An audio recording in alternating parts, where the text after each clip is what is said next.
A homeopatia é apenas água com açúcar? A homeopatia não tem evidência científica? Serão mitos ou será verdade? O meu nome é André Dourado e vou falar sobre os mitos e verdades da homeopatia. Subscreva o nosso canal e não saia daí que eu já volto.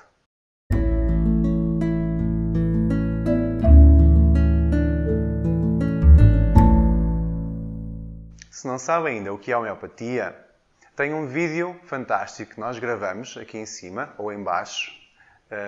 Veja esse link, uma animação muito engraçada que explica muito bem para toda a gente entender o que é a homeopatia. Então vamos lá.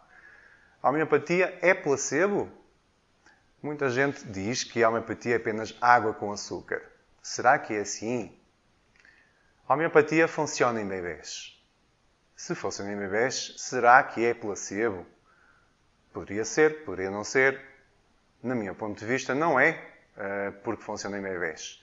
Aliás, este estudo que podemos ver do Hospital Pediátrico Universitário de Berna, na Suíça, fala sobre o tema, em que a homeopatia foi eficaz a ajudar bebés com cancro. A homeopatia funciona em animais também. Mais uma prova de que poderá não ser placebo, poderá não ser água com açúcar. Neste estudo aqui também podemos ver que a homeopatia ajudou a baixar a febre em coelhos de laboratório. A homeopatia também funciona em plantas. Se também funciona em plantas, será placebo? Um outro estudo feito no Brasil, na Universidade de Santa Catarina, no sul do Brasil, fala exatamente sobre isso, da utilidade da agricultura biológica utilizando a homeopatia. E, mais engraçado ainda, é que funciona em linhas celulares, ou seja, funciona in vitro. Se funciona in vitro, se funciona em plantas, se funciona em animais e se funciona também em bebês, será mesmo placebo? Vemos neste estudo aqui exatamente isso, em que a homeopatia mostrou ser eficaz e ter efeitos sobre células tanto oncológicas como células saudáveis. Então, voltamos para a segunda questão. A homeopatia não tem evidência científica? Eu acho que já acabei de responder também a essa pergunta. Aproveitei e respondi a duas numa só. Tanto não é placebo, como tem evidência científica. Então vou aproveitar para falar exatamente destes 4 estudos que eu escolhi. Um feito em bebés, em crianças, outro feito em animais, outro feito em plantas e outro feito em linhas de células de laboratório. Neste estudo aqui, o primeiro sobre crianças, realizou-se no Departamento Pediátrico do Hospital Infantil Universitário de Berna, na Suíça. Os médicos não tiveram dúvidas de que a homeopatia funcionou. Pedem, claro, mais estudos, como é óbvio, para entendermos todo o efeito e todas as utilidades que têm estes remédios homeopáticos em crianças.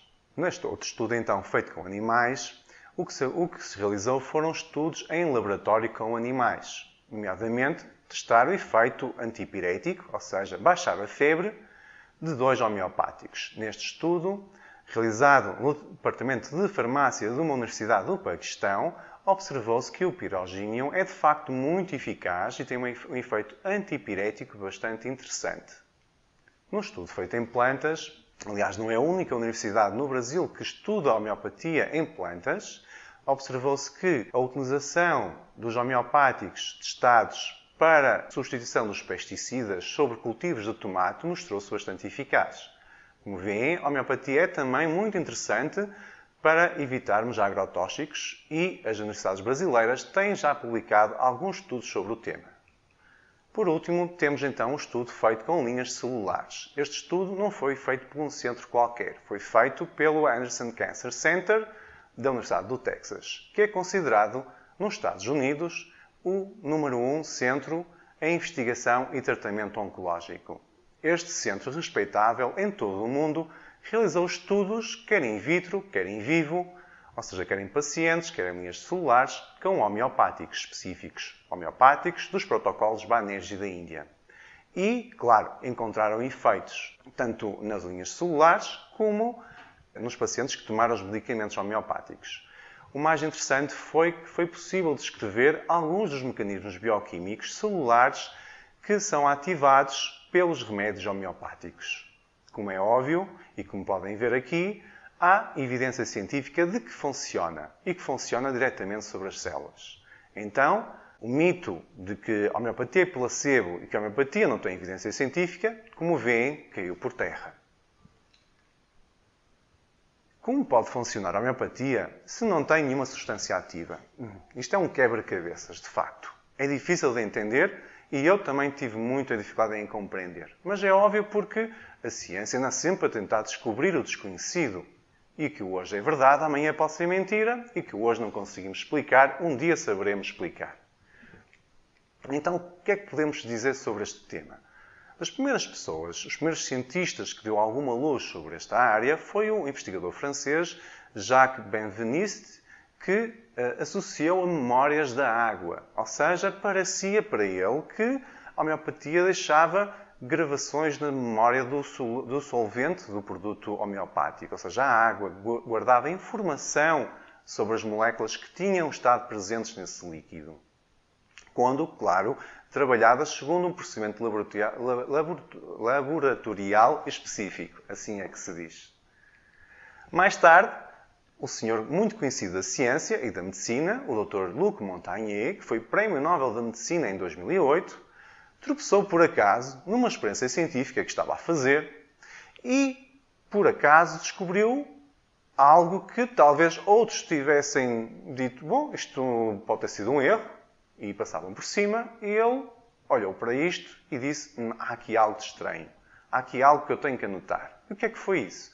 Reparou que quando colocou soluções onde já não haviam moléculas de DNA, continuavam a serem registados sinais da presença dessas moléculas. E então ele descreveu que poderia ser, propôs a hipótese de as moléculas da água guardavam como faziam um printing da molécula que tinha estado lá presente no meio delas. Ou seja, como se a água pudesse comportar-se como uma fita magnética que guarda informação. Se quiserem saber mais sobre o tema, têm que ver o vídeo que está disponível no YouTube do Dr. Luc Montagnier, em francês, La Mémoire de l'eau, e tem também algumas versões em espanhol, como La Memória da Água. Em português ainda não há, mas é muito fácil de encontrar com legendas na internet.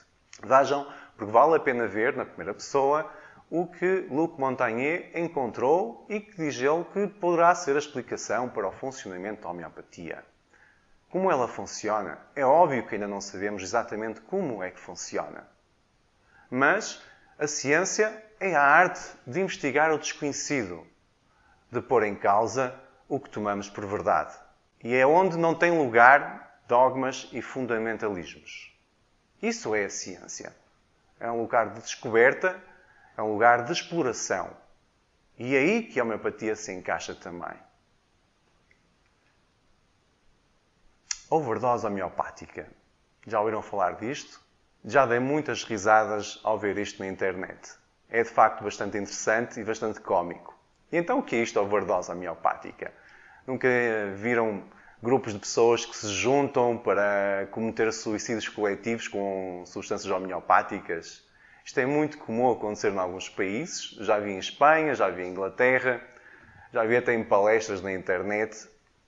Bem, o que eu posso dizer é que esta gente é muito mal informada. E eu vou explicar porquê. É muito simples, sem querer cair em acusações e críticas, como é óbvio. Medicamentos sintéticos, os medicamentos normais de farmácia, e medicamentos feitos de plantas, ou seja, medicamentos de fitoterapias, comportam-se como matéria. Portanto, é importante a massa que contêm. E a massa é medida em microgramas até gramas. Quando queremos aumentar a dose do medicamento, seja feito de plantas ou de remédios sintéticos, o que temos que fazer é aumentar a quantidade de massa, aumentando assim a dose e temos mais efeito, até poder causar overdose e, em alguns casos, ser fatal. Os medicamentos homeopáticos não funcionam assim. A partir da 12ª diluição centesimal, não há mais matéria presente no remédio homeopático. Comporta-se de um outro ponto de vista, de outra forma. Então, se não há matéria, que importa tomar 1 grama de remédio, 10 gramas de remédio, 20 gramas ou 1 quilo de remédio? Não vai funcionar como overdose, não vai funcionar aumentando a dose. Se queremos aumentar em homeopatia a dose, a potência do remédio, o que temos que aumentar é a frequência da toma. A homeopatia, eu não sou físico para o explicar, comporta-se muito parecido com a energia. Ou seja, eu tenho que aumentar a quantidade de informação cada vez mais rápida para aumentar a potência da dose. Ou seja, seria como as ondas na água. Quanto mais diminuirmos a distância entre as ondas, maior é a energia que é acumulada. Então, se eu quero aumentar a dose, eu tenho que fazer o quê? Diminuir a distância entre as tomas. Em vez de tomar uma vez por dia, tomo, por exemplo, de meia a meia hora, de hora em hora, e aí vou começar a aumentar a potência, a dose que estou a tomar. É então assim que é feito o aumento da dose e não por quantidade. Como estão a ver, é óbvio que tomar um frasco inteiro não vai ter qualquer efeito. E é por isso que os medicamentos homeopáticos são muito seguros. Porque em caso de erro, se uma criança apanhar um tubo de homeopatia, um frasco de homeopatia, e se o tomar inteiro, o mais normal é que não aconteça nada. Porque teria de tomar repetidamente, durante vários dias, determinadas doses. Com isto, ficamos, claro, com as questões resolvidas sobre a homeopatia, sobre os mitos e as verdades que se têm dito. Existem estudos, então. São precisos mais estudos? Claro que sim. Claro que são precisos muitos mais estudos em homeopatia. Mas eles virão se houver dinheiro disponível para isso. E se não bloquearem a sua investigação. Não se estará a pedir à homeopatia o que muitas técnicas usadas atualmente em saúde não têm? Provas inquestionáveis. E no final, o que é mais importante em medicina? Ajudar os pacientes sem causar mal ou ter milhares de estudos científicos? Deixo-vos esta pergunta no final. Se quiserem aprender mais, visitem o site da EMAC ou o meu site pessoal. Eu sou André Dourado e há sempre ciência e conhecimento em tudo aquilo que eu falo.